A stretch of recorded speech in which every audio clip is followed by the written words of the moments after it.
2025년 9월 20일부터 금년 1월 25일까지 예술의 전당 한가람 디자인 미술관에서 프랑스를 대표하는 두 미술관 오랑주리 오르세의 걸작들을 한 자리에 만나는 국내 최대 규모의 인상주의 기획전이 열렸습니다. 오랑주리 오르세 미술관 특별전에 출품된 작품은 오랑주리 미술관의 핵심인 월터 기욤 컬렉션 유화 46점과 오르세 미술관 소작품 5점 합계 51점이었습니다. 오랑주리 미술관의 전체 소장 작품 중 수련연작 8점을 제외한 146점 중 3분의 1이 온 역대급 전시회였습니다. 진품 유화와 더불어 작가들의 예술 세계를 입체적으로 보여준 귀중한 아카이브 자료인 사진, 편지, 영상들도 다수 전시되었습니다. 전시실 내에서 사진 촬영이 금지되어 있어서 좀 아쉽긴 했습니다. 이 전시에 다녀와서 오래전에 들렸던 오랑주리 미술관에 대한 기억과 자료를 더듬어서 먼저 지하 2층 월터 기욤 컬렉션을 소개하고자 합니다. 오랑주리 미술관의 지하 2층에는 장 발레 앤드 폴 기욤 컬렉션의 작품들이 있습니다. 이 컬렉션은 단순한 미술품의 나열이 아니라 20세기 초 파리 예술계의 권력과 안목이 집약된 결정체입니다. 지하층에 전시된 이 컬렉션은 19세기 말부터 20세기 초까지의 근대 미술 정수인 150여 점의 작품들이 전시되어 있습니다. 르누아르의 그림 약 25점, 세잔 15점, 피카소 12점, 모딜리아니 작품 5점, 마티스 작품 약 10점, 앙리 루소 약 9점, 그 외 카임 슈틴, 마리 로랑생, 위트릴로 등의 작품이 포함되어 있습니다. 이 컬렉션을 이해하려면 먼저 폴 기욤이라는 인물에 주목해야 합니다. 그는 원래 정비소에서 일하다가 우연히 접한 아프리카 조각의 아름다움에 눈을 떴습니다.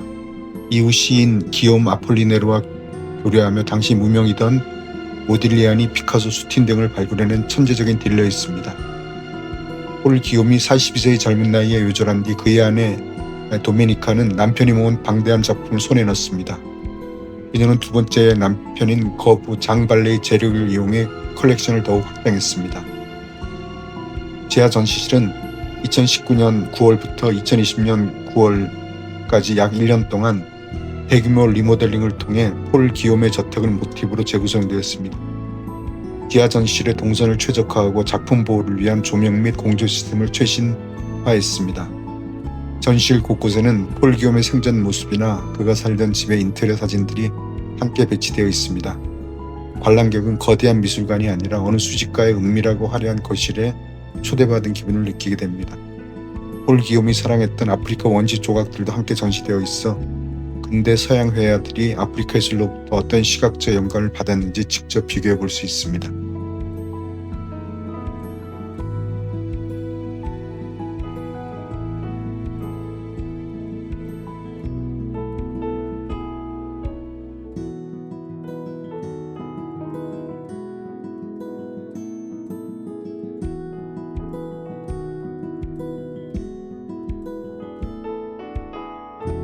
이 그림 피아노 옆에 두 소녀는 오랑주리 미술관에 소장 중인 르누아르의 그림 중에서 우리에게 가장 익숙하고 유명한 그림입니다.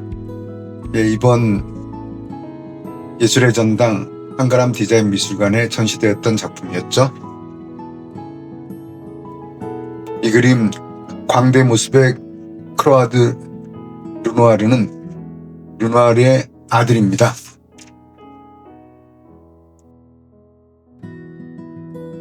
앞그림과 마찬가지로 르누아르가 막내 아들 클로드 르누아르를 그린 그림입니다.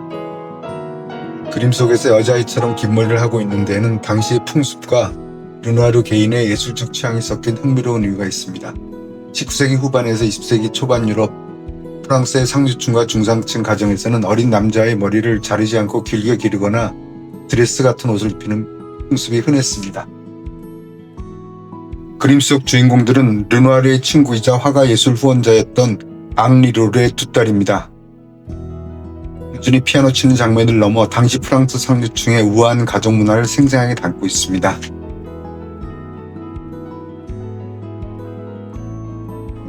르누아르는 여성 누드라는 주제를 통해 자신의 예술 철학인 생의 기쁨과 풍요로운 아름다움을 가장 극명하게 드러냈습니다. 그의 누드화들의 특징은 첫째, 풍만한 신체와 생명력입니다. 르누아르는 마르고 가녀린 체형보다는 풍만하고 건강한 여성미를 선호했습니다. 특히 모델의 피부를 표현할 때 단순히 살색을 쓰는 것이 아니라 흰색, 분홍색, 파란색, 초록색 등을 미묘하게 섞어 진주빛처럼 영롱하게 빛나는 질감을 만들어냈습니다. 그는 살결은 빛을 흡수하고 반사해야 한다고 믿었습니다. 다음 특징은 경계가 없는 부드러운 화법입니다. 르누아르의 누드화는 모델의 몸과 배경, 주로 숲이나 정원이죠.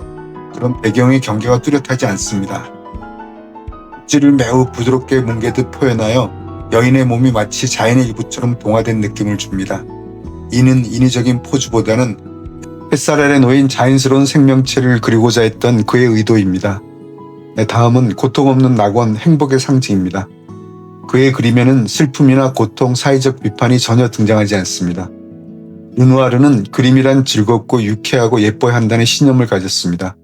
그래서 그의 누드화 속 여인들은 마치 에덴 동산의 주인공들처럼 평화롭고 안온한 분위기를 풍기며 관람객에게 시각적인 황홀경을 선사합니다.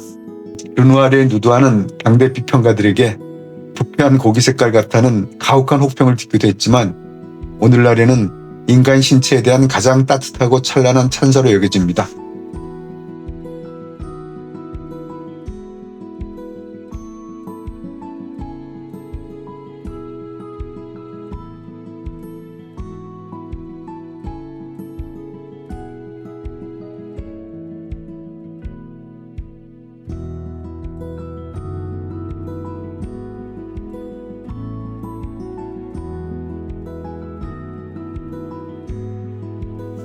이 작품은 르누아르의 가족에 대한 깊은 애정과 일상의 평화로움을 담은 대표적인 초상화입니다.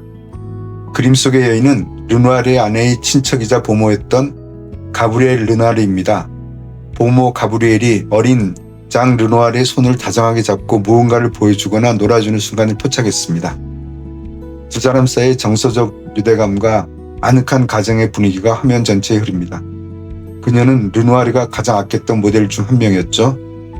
가브리엘이 안고 있는 아기는 르누아르의 둘째 아들이자 훗날 세계적인 영화 감독이 된 장 르누아르입니다.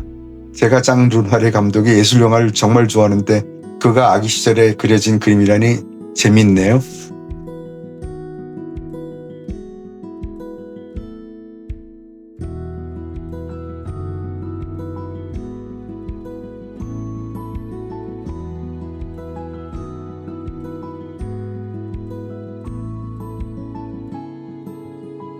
이 미술관에는 르누아르의 꽃과 과일 정물화들이 여러 점 있는데요.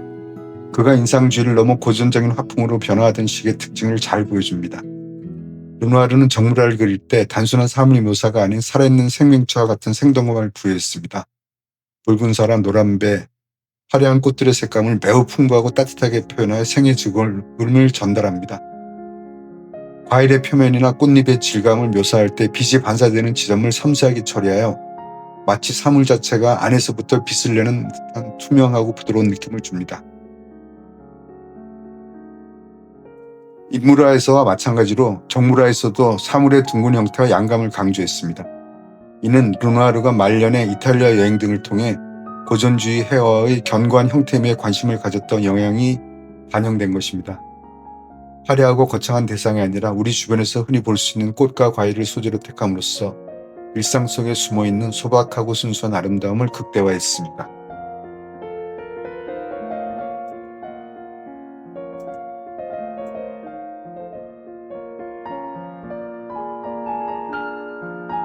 다음은 세잔의 작품들입니다.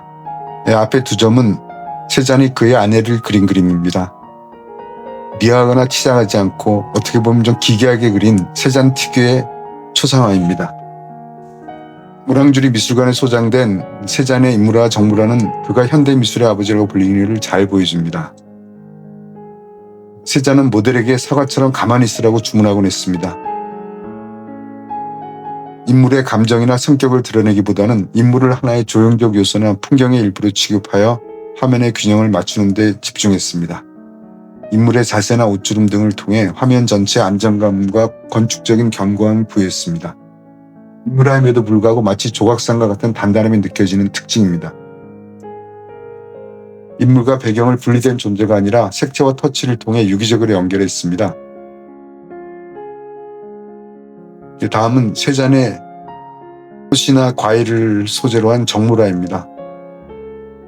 세 잔은 한 화면 안에 사물을 한 방향에서만 보는 것이 아니라 여러 각도에서 본 모습을 동시에 그려넣었습니다. 이 방식은 아시다시피 훗날 피카소의 입체주의에 결정적 영향을 미쳤습니다. 세자는 자연의 모든 것은 구, 원통, 원기 등으로 이루어졌다고 믿었습니다. 과일이나 그릇을 완벽한 사실 묘사가 아닌 단단한 구조와 형태감을 가진 기하학적 요소로 하나하나에 그렸습니다. 선으로 형태를 그리기보다는 세 개의 면을 겹쳐 칠함으로써 사물의 부피감과 무게감을 만들어냈습니다.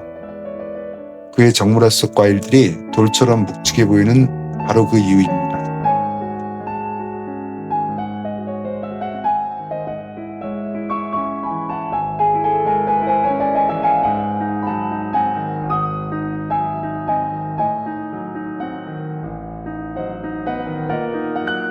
오랑주리 미술관에 소장된 폴 세잔의 풍경화는 단순히 경치를 베낀 것이 아니라 자연을 재구성했다는 점이 핵심입니다.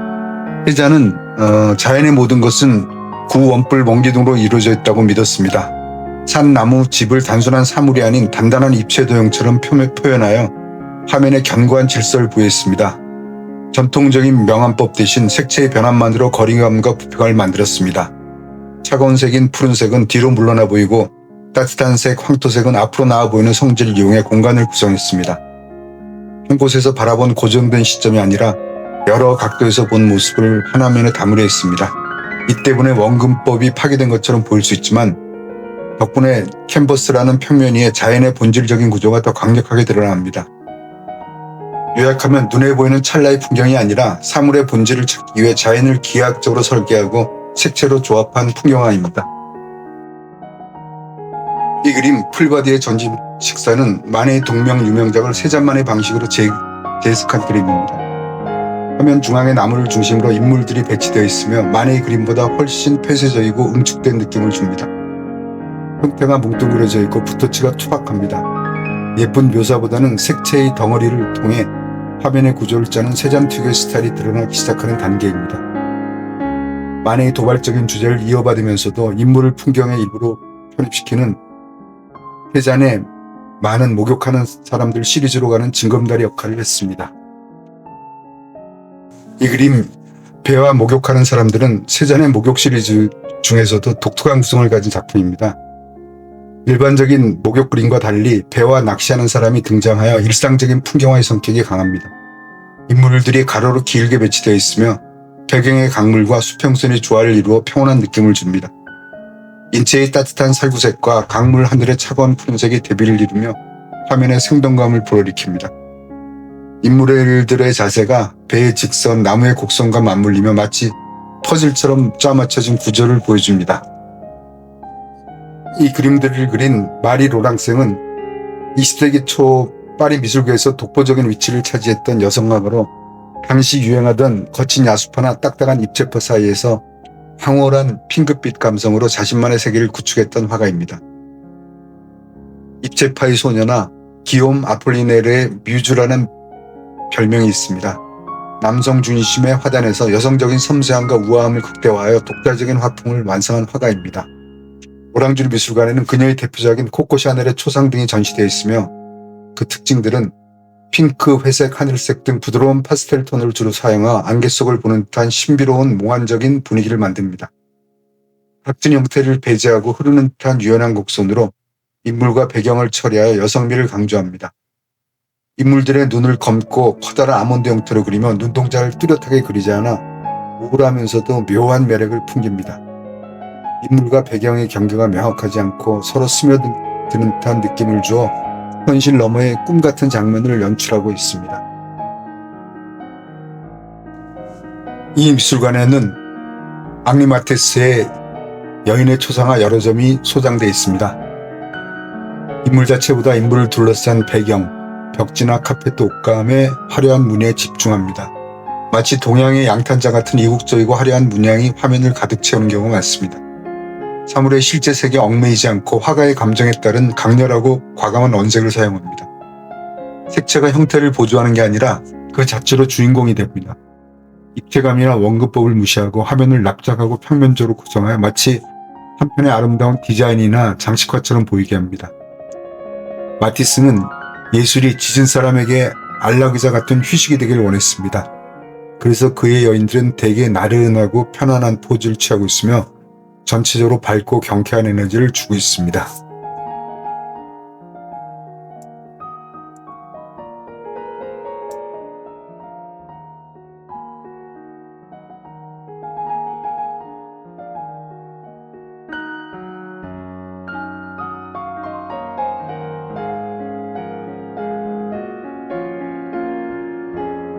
좀 생소한 화가인데요. 유럽에서는 굉장히 유명합니다. 카임 슈티는 러시아 출신의 유대인 화가로 파리 학교의 대표적인 표현주의 예술가입니다. 그는 고통, 불안, 생존의 몸부림을 캔버스 위에 격렬하게 쏟아낸 것으로 유명합니다. 카임 슈티는 가난한 유대인 가정에서 자라 평생 배고픔과 미개함에 시달렸으며 그 고통을 예술로 승화시켰습니다. 강렬한 붓질과 왜곡된 형태는 훗날 프랜시스 베이컨과 빌럼 더 쿠닌 같은 현대 미술가들에게 지대한 영감을 주었습니다. 오랑주리 미술관은 유럽에서 가장 많은 슈틴의 작품을 소장하고 있는 곳 중 하나입니다. 주요작은 어린 제빵사, 프로 웨이터, 꿩정물 등입니다. 풍경이든 인물이든 마치 비명을 지르거나 뒤틀리는 듯한 형태로 그립니다. 건물이 쓰러질 듯 기울어져 있거나 인물의 이목구비가 비대칭적인 것이 특징입니다. 물감을 아주 두껍게 칠해 화면에 입체감과 생동감을 줍니다. 붓질 하나하나에 작가의 불안한 에너지가 그대로 박혀있는 느낌을 줍니다. 도살된 고기나 요리사의 옷 등에서 보이는 강렬한 빨간색은 슈틴을 상징하는 색깔입니다. 이는 생명력과 죽음 고통을 동시에 상징합니다. 호텔 요리사, 벨보이 하인 등 사회적으로 주목받지 못하는 인물들을 주로 그렸으며 그들의 얼굴에서 인간적인 고독과 슬픔을 포착했습니다. 다시 요약하면 뒤틀린 형태와 거친 물감 자국을 통해 삶의 고통과 생동감을 본능적으로 폭발시킨 표현주의의 정수인 화가입니다.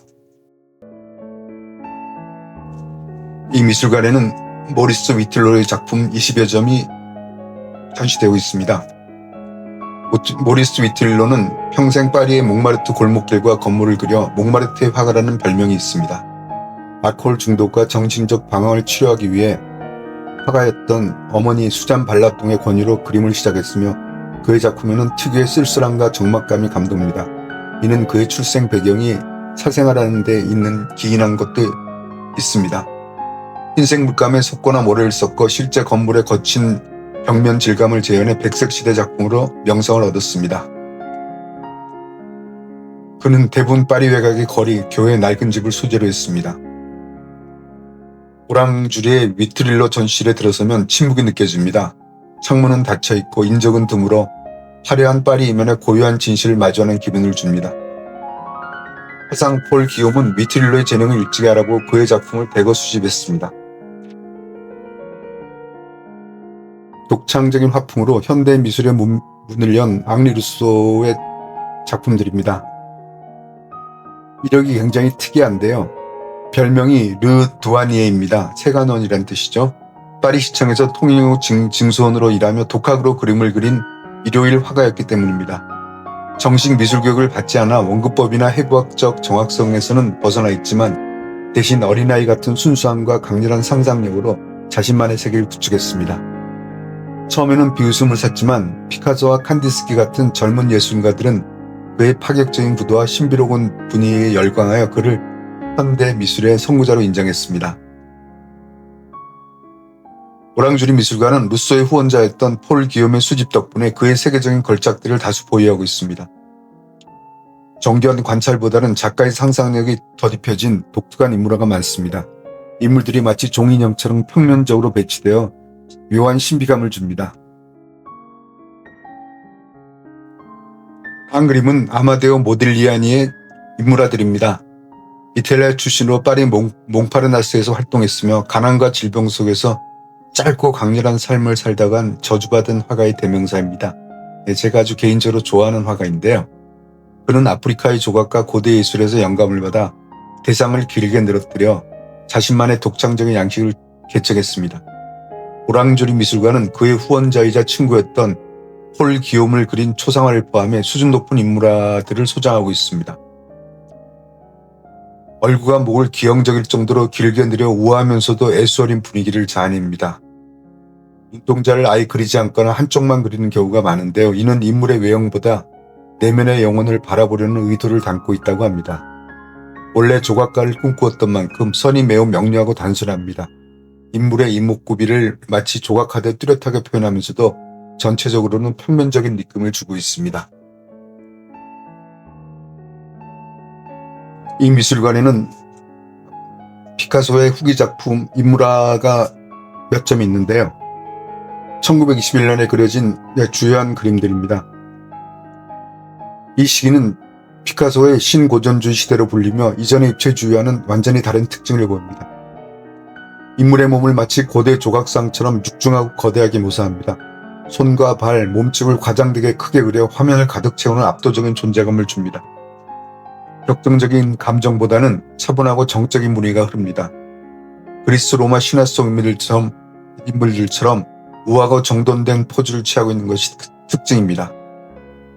입체주의 시절의 파편화된 모습 대신 뚜렷하고 부드러운 선으로 인물의 형태를 확실하게 잡아주고 있습니다. 이 작품 포옹은 시카고의 초기 청색 시대에 그려진 작품입니다.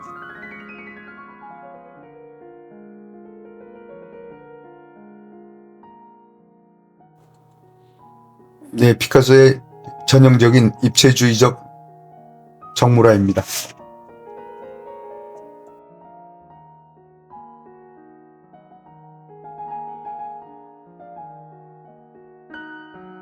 마지막으로 야스파의 공동 창시자인 앙리 드랭의 그림들입니다.